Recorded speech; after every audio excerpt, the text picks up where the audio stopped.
Hi everyone, hope you've had a good week. I am here this week to kind of change it a little bit, and we're going to be focusing on some juggling tricks. Now, everyone always focuses on 3 balls and how fancy they can be with 3 balls, but actually it all starts with 1 and then 2. And so I thought I'd give you some 1 and 2 ball stuff, so we're going to ditch the 3rd ball. And then maybe in subsequent weeks I can look at how to put those things into 3 ball routines. So we're just going to start with 1 ball. The way I'm going to do this video, if you haven't met me before, sorry, my name is Kaveh, and this video is for JL Circus. But those of you that have, hi.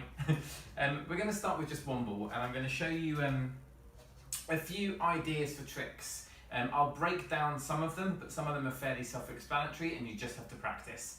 So I'm going to start with a very simple one. Obviously we've got our regular throw. So the first thing I want you to start getting used to with 1 ball is just your throw across, like a little zip across. So those of you that have been to classes, I often get you to work on this throw, and this throw. Yeah, so we've got a straight up and down throw. We've got a kind of rainbow throw, as I like to call it, or reverse cascade throw. And then we've got a zip across. So up, across, zip. Up, across, zip.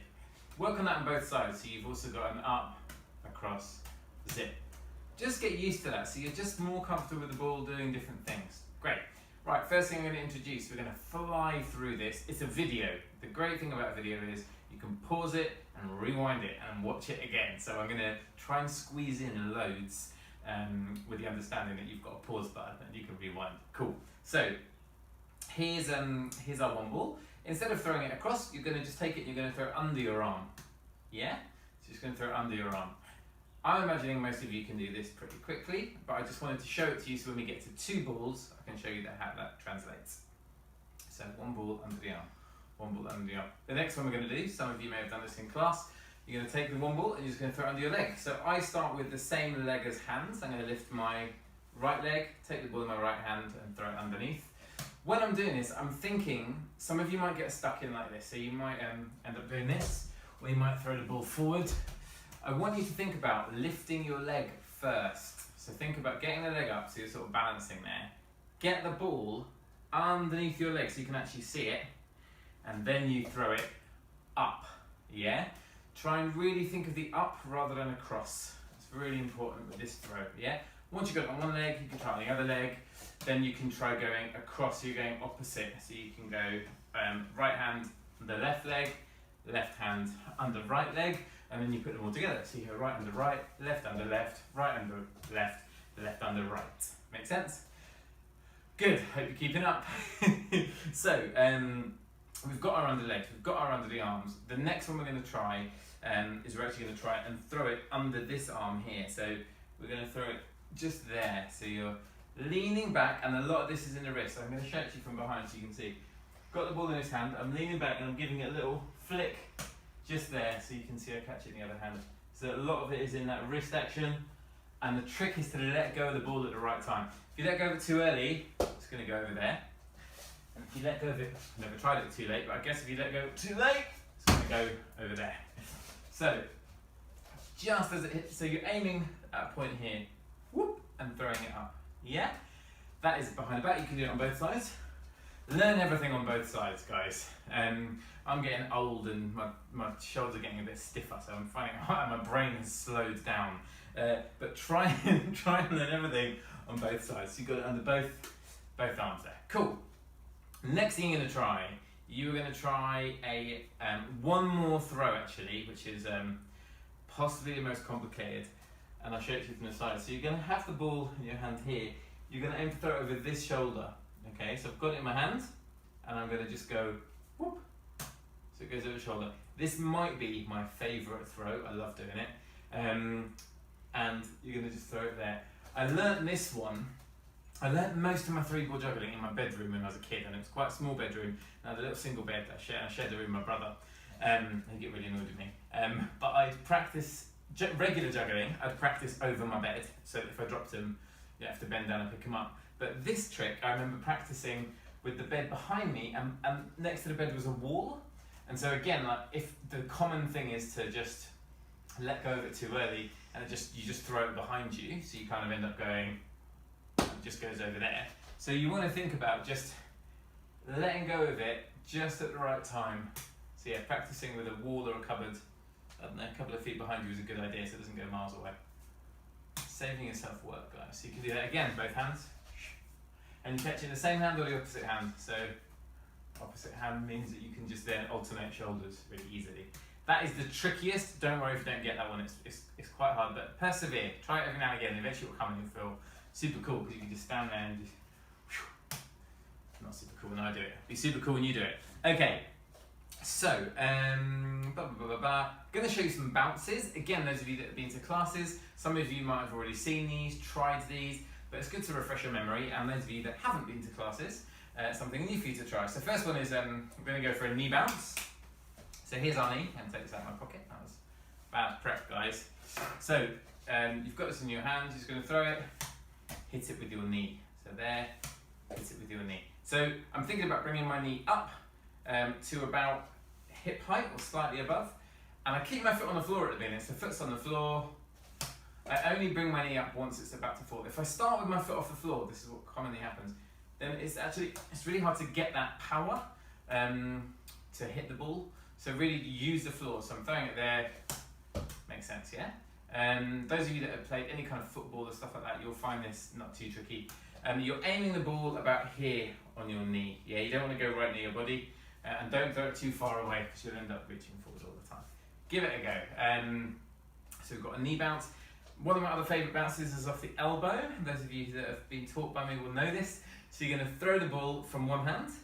Keep your elbow bent. So your elbow's bent and it's below your shoulder. This is the important thing. Lots of people start up here and they think about using their whole arm. We're not. We've got our elbow below our shoulder. All we're doing is opening our arm like this. Okay, so here's our arm. And I'm just going to open it like that. So I've got the ball in this hand. I'm going to throw it. I'm going to wait until the ball is almost at my elbow, so it's about there, and then I'm just going to straighten my arm, and that power will essentially hit the ball up. Yeah, so I'm going to go here. Yeah, makes sense. So here, and you can catch it. Oh God, you can't catch it if you're me. You can catch it in the same hand. So here, doof, catch. Yeah. Right. One more time. Great, and you can try it in both hands. So we've got a knee bounce. We've got an elbow bounce. I wanted to show you a couple, a fun little one. I'm wearing a t-shirt, let's use it with a t-shirt. So, final one guys, this is a fun little bounce. You're going to throw the ball up, and you've got your t-shirt here, and you're just going to give it a little bounce. So you're going to go there, bounce. The way I do it is I'm just holding my t-shirt, so I throw the ball. When the ball's in the air, I grab the corners of my t-shirt here, so I can just pull it up, and then the ball bounces off my t-shirt. So it goes there, bounce. Yeah? So that's that one. So we've got different body bounces. Like I said, I'm just going to race through. So if you see anything that you like I like the way he bounced it off his t-shirt, then just pause it, rewind it, and have another look. The marvels of video. So I keep doing this one. I think I've got hair in my eye somewhere here, so it probably looks a bit weird. All right, next one. So we are going to show you. I'm going to show you a couple of catches that you can do to complement your throws and your bounces with one ball. So the first one, everyone takes a mick at me for this because it's I do it in everything I ever do. So you're going to throw the ball up and catch it on the back of your hand like this. Okay. So I use my fingers like this, so I catch it in a little V on the back of my hands. Some people do it like this, kind of rock out, and they catch it between their index finger and that finger. So you're going to go there and catch it there. Either is fine. You could catch it, I guess, on the back of your hand. That's really hard, like without putting your fingers apart at all. It's a bit harder. That's kind of cool though. So play around with where you're comfortable catching it. The tip that I would give you for this catch is once the ball lands on your hand, don't move your hand side to side. So the common thing is people go, whoa, and then it's going to fall off, okay? I'd like you to not do that. I'd like you to just let your hand, once the ball lands on your hand, you just let your hand slightly sink to cushion it, yeah? There you go. Like you're in a catch, as the ball lands on your hand, you don't sort of wait there, you sort of take it and you cushion it. All right? Good. So we've got that as a catch. Another nice catch. Oh, this is a really good one. You're going to throw the ball and you're going to catch it on your shoulder here. So you've got the ball, catch it on your shoulder there. All of these things work, by the way, with other objects. In the first week, I think I showed you maybe how to make a juggling ball. You can do that. You can use socks. If you've been watching Dan's videos, he often uses socks. That's totally fine. So you're going to throw it up and catch it on your chin. This one, similar to the elbow, you're going to wait until it is almost at your chin, and then you squidge it. And you're squidging it between your cheek and your shoulder, basically. It's just quite a silly one, it's kind of satisfying. Cheek and shoulder, it's more like chin and shoulder. So there, chin and shoulder. And again, do it on both sides. Cool, you can practice that one for hours. Extra bonus points, guys. I once spent about an hour and a half with a friend of mine, and we had this we were just really bored one day, and we had a bouncy ball. I think it might be the tennis ball actually, and we just threw it off the wall. So she'd throw it and bounce off the wall, and then I'd have to catch it on my shoulder, and then I'd do the same. We did it for ages. So bonus points if you can find a ball that bounces a little bit, throw it off the wall, ricochet, catch it. Extra points. So we've got this catch, that catch. You can catch it on your t-shirt as well, like that. Disappeared, magic, and then you just can pop it out again. So that one's very simple and similar to the first one. Throw the ball up, catch it in your t-shirt, and you're just going to bounce it up, okay? Just to be clear, any parents watching this or potential juggling learners or anyone else, I would never normally teach a class at this pace. It's just because it's a video and I'm just trying to use and see what happens, a bit of an experiment. And normally I would teach all of this stuff maybe over, I don't know, break it down and do it over a few sessions. But I just thought, well, it's a video, you can pause it and you can go back to it. And that's what we're going to experiment with. So, we've got some catches, we've got some bounces. Okay, I'd like you, if you start to feel confident with them, I can bounce, I can catch it, to start to put them together in little series of 1 or 2. So you could do a throw and a bounce or a throw and a catch. So as an example, you could throw it under your leg, bounce off your knee, catch it on the back of your hand. Yeah, so that's a fancy kind of throw, a bounce, and then a fancy catch. Yeah, you could do behind catch there. So you've done it behind your back, bounced it off your elbow, caught it on your shoulder. If that's all a bit intense and you just want to do a normal catch, because actually it's quite hard to put them together, you can just do 2. So you can just do around the back and a catch, or around the back and a bounce, or that over the shoulder one. That was nice. This is a good one. It's satisfying, kind of mixed with that shape. So try and mix it up. See what you're doing. Depends how much time you've got, but give it a go. I know not everyone loves juggling, and that is fine. I'm not particularly attracted to coding or loads of computer stuff. But I find when I give stuff the times, if I put aside like an hour or a couple of hours, especially with juggling, like I imagine something like coding, you need the time to get in and set up and work it all out. With juggling, you sort of can practice little bits in like 10-minute slots or 15-minute slots. So just try and eke out that time and do it. And I have to say, I know not everyone loves juggling. My brain goes really fast all the time, and I find it very hard to like concentrate my thoughts. And juggling was, especially when I was a teenager when I learned, it was a really great way to help me just focus my thoughts on one thing. And actually it's an incredibly useful skill. So never mind the juggling, but the focusing on one thing is very useful. So just give it a shot and see how you get on. You might find you love it. Yeah, that's it for now. Give all those a go.